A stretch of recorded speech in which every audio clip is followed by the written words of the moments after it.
Afternoon, everybody. It's lovely to see you here at the Retirement Living Resident Update. So I'm Pam Mastrantonio. I'm the Managing Director of Retirement Living, and I'm joined here today by my colleagues, Heads of Service, Lindsay, Vanessa and Jen, and we're being supported by our colleague Katie from Communications. So we're going to talk to you today about some interesting topics happening. So we can have the next slide, please, Katie.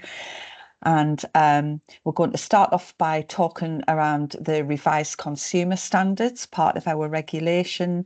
We're going to talk about resident engagement and resident scrutiny, the upcoming resident survey, and also the resident satisfaction fund. So I hope that that's agreeable for you. And I would just like to say a big hello to our schemes who are joining us as part of our Connect 21 project. So sitting together in a group in our communal rooms watching this, and I hope that you enjoy it. So I shall start things off talking about our journey to C1 on the next slide. So many of you will know that we are a regulated sector, so we have the regulator of social housing. And up until this year, we've been regulated on two main areas. So we've been assessed on two main areas of regulation, and that is governance and viability. So the governance, how well our organisation is run, and the viability is how financially strong the organisation is. For this year, for the first year, we will also be assessed on a C rating, which is our consumer standards. So that really is how we treat our residents and how it feels to live with us as a landlord in a nutshell. So I thought I could go through some of that with you today. Really, the regulations have been strengthened. So the regulator does have the power to enforce the consumer standards alongside the economic standards now.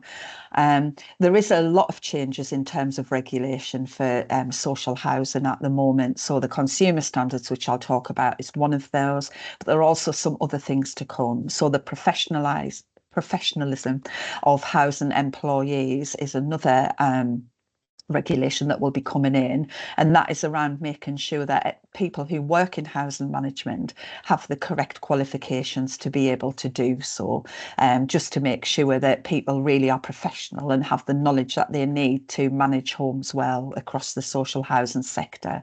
So that's in consultation at the moment, and we will be telling you more about that in the future. There's also AWAB's law, which follows that very regrettable case and devastating case of the young boy who died due to damp and mould. And AWAB's law is looking at a range of things that may make homes less safe. So damp and mould is one of them, but that has been expanded to include other things just to make sure that the environment that people live in social housing is a safe environment. And that again is in consultation at the moment. STAIRS, which is the social tenants access, is something else that's in consultation at the moment. And it's a little bit like access to information, but it also means that social landlords need to proactively publish information about our housing management services, and that residents will have the opportunity and the right to request information about how we manage housing management as well.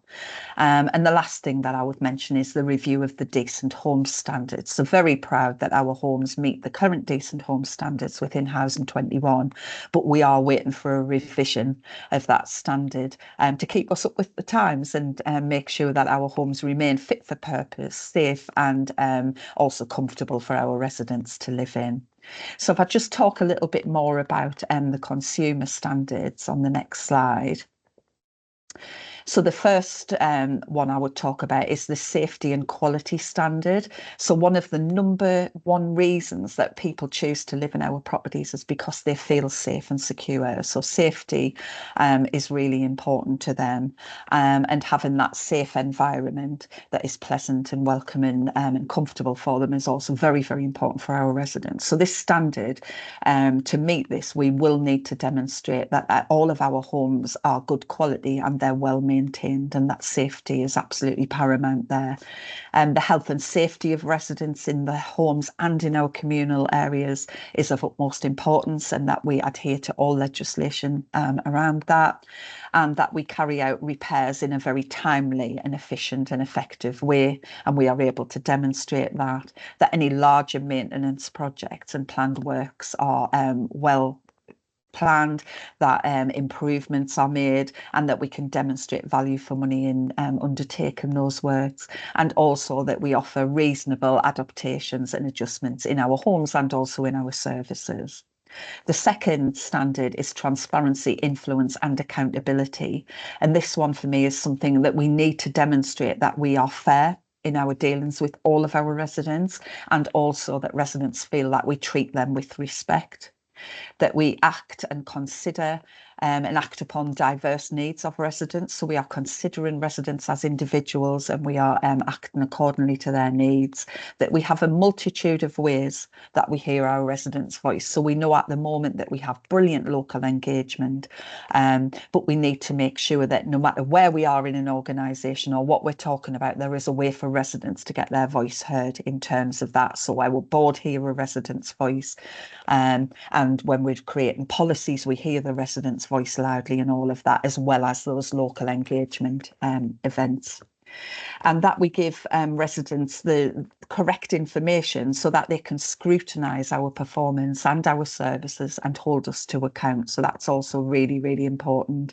And of course, complaints. We've seen a lot of activity around complaints from the Housing Ombudsman services, changes such as getting rid of informal complaints. And we need to make sure that we address complaints fairly, that we do it promptly, and that we're effective in the way that we're addressing them. So the third standard, if we move on to the next slide, is the neighbourhood and community standard. And for that one, we will need to demonstrate that we can work in partnership with others to promote social, environmental and economic well-being in the communities where we provide housing, that we work with other partners such as the police to make sure that we tackle antisocial behaviour, domestic abuse and hate crime, and we enable residents to access support that is available to them and advice that's available to them, and that we take a victim-centred approach to supporting residents. So really that our policies and processes are robust when things go wrong on our courts, and that we are able to address it and work with them. And standard 4, the tenancy standard, we need to make sure that the way we allocate, so the way that we let our properties, is fair and transparent, and everyone can see why a person on a waiting list has been given that home, that we support residents to maintain their tenancy. So tenancy sustainment is something that we are very, very passionate about here. We have a 0 target for evictions for rent arrears, so we are all around making sure that residents have every opportunity to have a really, really successful tenancy with us, and this standard will ask us to demonstrate that, which we welcome. Supporting residents who want to mutually exchange within their homes, that's not something that we see a lot of, where residents swap. So but that's within this standard, and that we assist local authorities to meet identified local housing needs. So where we build new buildings, we work with local authorities about what the need is in that area. So local authorities generally will have an older person's housing strategy, or a housing strategy at the very least, and we will work with them to make sure that we help them to meet identified local housing need.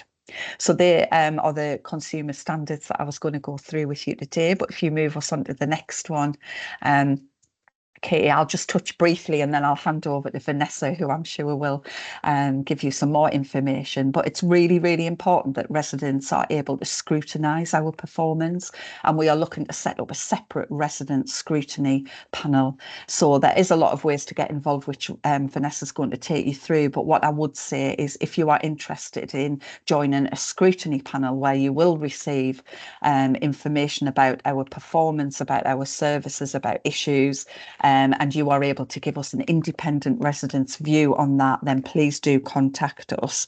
There is a dedicated email address, which Vanessa will give to you. There's also on our website under the residents section, there's an inquiry form there as well. So if you are interested in getting involved and helping scrutinise performance and giving us a resident's perspective, that would be really welcomed. And Vanessa, I think I'm handing over to you. You are. Thank you, Pam. Thank you for that.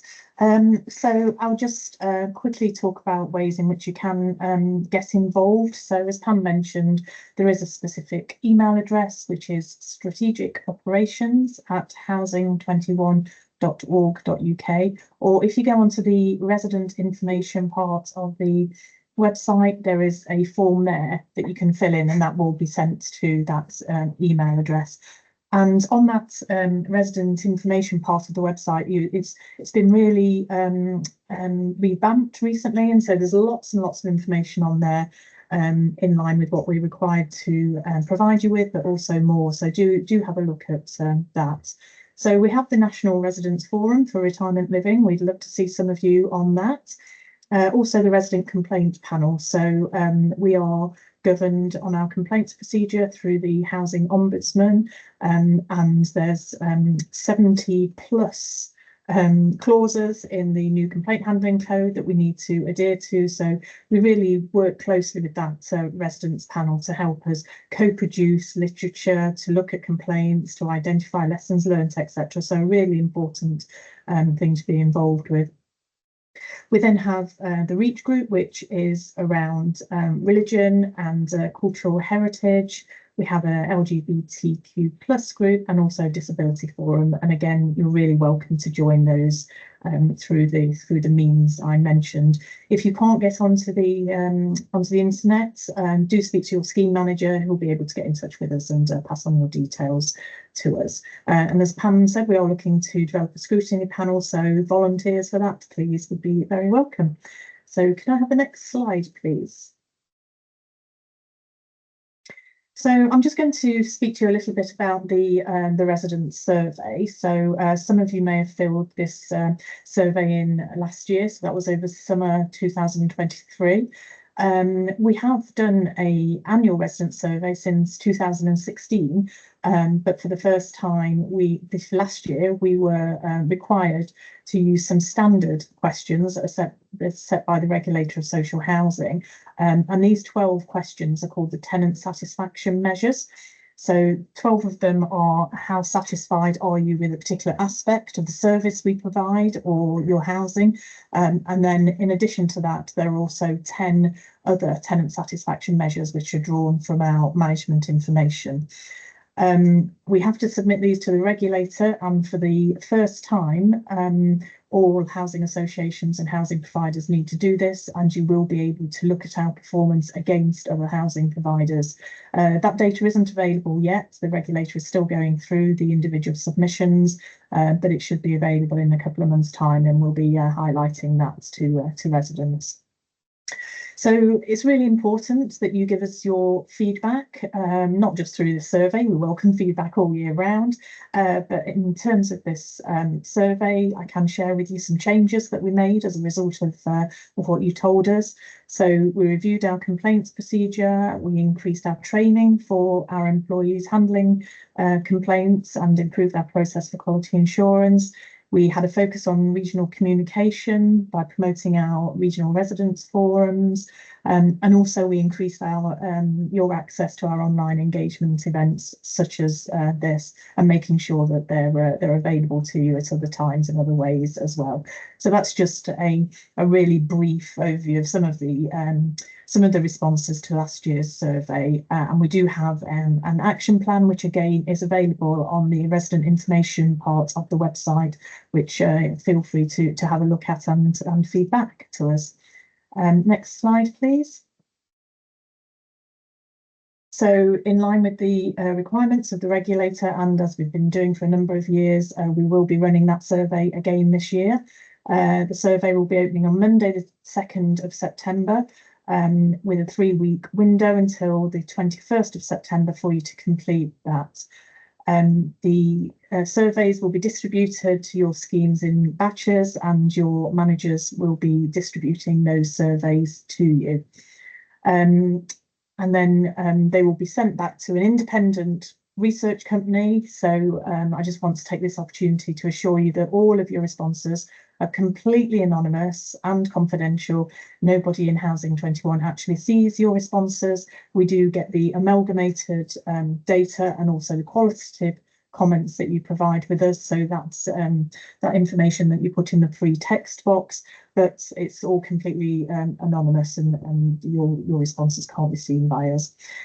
So as a little bit of a incentive to take part in it, we do have some Love to Shop vouchers. So these are vouchers that can be used in a whole range of shops and restaurants, and we've got 10 of those at £50 each. So the research organisation draw that after the survey's closed, and hopefully you'll be one of those lucky winners. So so please, I do kind of urge you all to take part in this. It's a really, really valuable exercise for us. Next slide, please.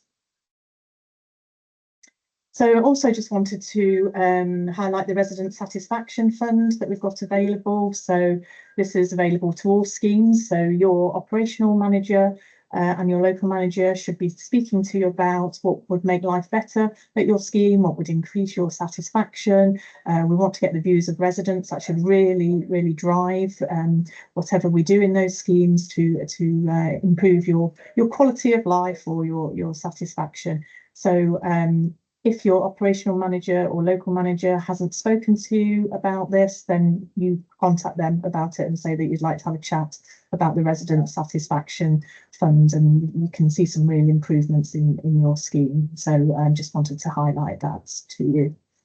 Next slide, please. So Monday just gone marked 60 years of us providing housing or care for older people as a housing association. So that's our 60th anniversary. Hopefully your local manager would have spoken to you about some celebrations. We've made available some money for you to do that. So again, if your local manager hasn't spoken to you, then speak to them. We've seen some great celebrations taking place up and down the country, so we want you to share your favourite memories by tagging us on social media.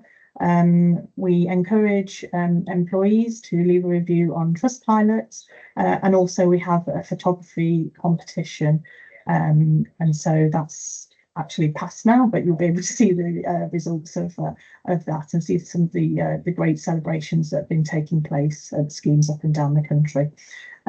So here's to 60 great years and 60 more. So now the session is opened up for questions.